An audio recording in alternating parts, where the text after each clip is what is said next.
The entire purpose of a scientific journal is to figure out what is scientific and meritorious enough to broadcast, right?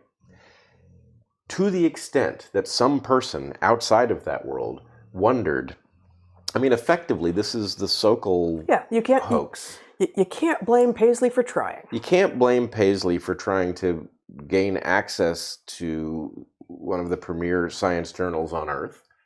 And the fact is, Paisley, he, I guess, has done us a service by revealing that journal is non-compos mentis, right?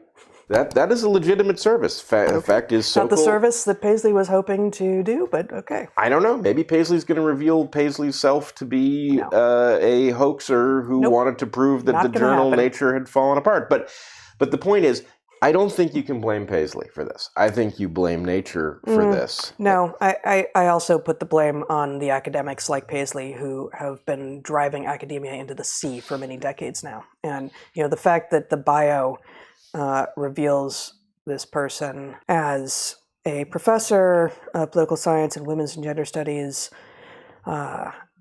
and has just written "Sex is as Sex Does, Governing Transgender Identity." Now, this person is a political activist masquerading as a scholar and now masquerading as someone who knows something about science.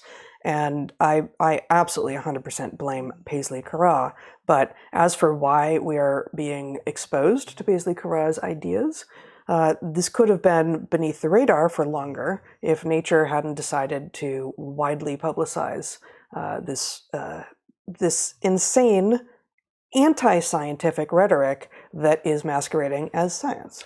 Well, I don't know. I mean, I do think this is actually an interesting question. You have universities that will not defend their faculty against activists who are actively anti-science.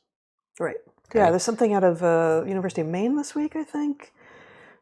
Some professor insists that there are two sexes, and one person in the class went along with it, and everyone else had a fit and is now demanding that the professor resign, apologize, etc. And there's some choice quote from someone who, saying that this is terrible and she's traumatized, and oh, by the way, she wants to be a high school science teacher, I think. I think I have that right. I think where I come out on this is you have to have standards to run an institution. If your institution surrenders its standards, it's a little bit like leaving the yogurt open on the counter for a week, right? I don't think it's the fungus. You heard it here first. That's what's happened to the universities. That's what's happened to the universities. Mm-hmm. They have become rotten because they have not refrigerated the perishables. But no, Paisley Carrà is not akin to a fungus here, because the fungus pre-exists the leaving the yogurt open on the counter and is looking for the niche. But the niche already does exist. It just may not exist in that abundance. But this leaving the yogurt open on the counter thing with the universities has helped create the Paisley Carràs of the world. Of course. So it's not. It's not. I don't think quite an apt analogy. I think actually the analogy works very well because, of course, the yogurt that you left out on the counter, Heather, that spoiled, created fungus, which put out spores, which made the next yogurt spoil. Wait, did you just say the yogurt created fungus? Well, the yogurt provides a resource on which the fungus grows, which makes the presence of fungal spores that much more common, which is very much like the universities. But the fungus separately exists. And I would argue, there's a reason that while trans people have existed in tiny numbers in some cultures across time, there is a reason that we now see this thing and people, cosplaying as the opposite sex and making just a mess of so much of science and law and university and such. And it is not because they existed all the time and they were just looking for the right niche.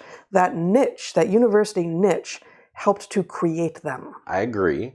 But, of course, we're not really talking about trans people. We're talking about trans activists who have taken over the universities. Yeah. And the point is, yes, there's something a little bit different than the biological case in the sense that the fungi that attack the yogurt are very long-standing in some sense, but there's nothing unique about the idea that the yogurt provides a different environment than whatever it is the fungus rode into the house on, and that it will adapt to the if you keep leaving yogurt out, it will become very well adapted to gaining access and exploiting yogurt.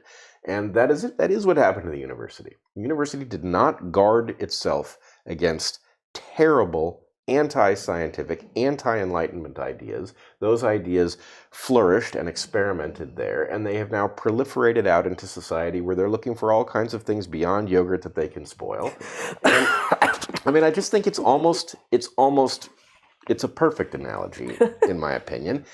And the point really is, just as I don't blame a mosquito for sucking my blood, right? I might blame somebody for leaving the door open if that's how it got into the house or something, but I don't blame the mosquito. The mosquito is simply doing what mosquitoes do. People gaming systems is what people do, and it is the obligation of the people who are stewarding those systems to protect them from this nonsense. Yes, but unlike a mosquito, which cannot receive education and be taught to eat something else.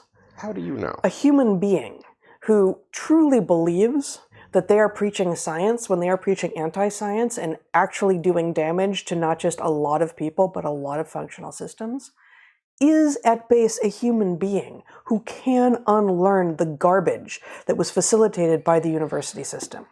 Okay, I agree with you. Look, my expectation is this person who has gamed this system, probably their intent on, they are at least deaf to the damage that is done by what they're up to, right? They're putting us all in danger by doing this. But I guess what I'm really getting at is, if you have a government, you should absolutely expect people to try to corrupt it, right? To the extent that you just assume that away and you leave it vulnerable to corruption, it will be corrupted. And I don't necessarily expect the people buying influence to rein themselves in. Never. That's not how it works. You leave yogurt on the counter, it's going to spoil. You leave your government open to being corrupted, it will be bought and purchased by people who, see the opportunity early. Right? If you have a university that is supposed to be studying truth and you leave it open to threats from powerful political groups, they will take over the truth apparatus. You have a journal that is supposed to limit itself to only high quality ideas in circulation, and you haven't provided a mechanism whereby it will turn down political fads, then it will be taken over by political fads. So I guess the point is, these are entities filling niches. And I think the point is, the game is always won or lost based on whether or not you left the niche open. If the niche is left open, expect it to be inhabited. It may be inhabited by this person or that person. It may be inhabited by this fungus or that fungus. But the real story is, you left the niche open, not something inhabited that niche. I think they're both the story. And at the how do we change this, and how do we create systems that ensure that they don't get gamed, what you're talking about is the only place to focus. Right. You don't focus on the perpetrators of the people who are making bank, whatever that might mean, on gaming the current system. That doesn't mean that they don't have agency and don't have consciousness and couldn't actually be better human beings if they were trying. Yeah, okay. I think we've now arrived at it. The real point is, there's only one game in town from the point of view of preventing this sort of thing. Yeah. However, it doesn't relieve anyone of responsibility for being bad and externalizing harm on others or exploiting illegitimate niches.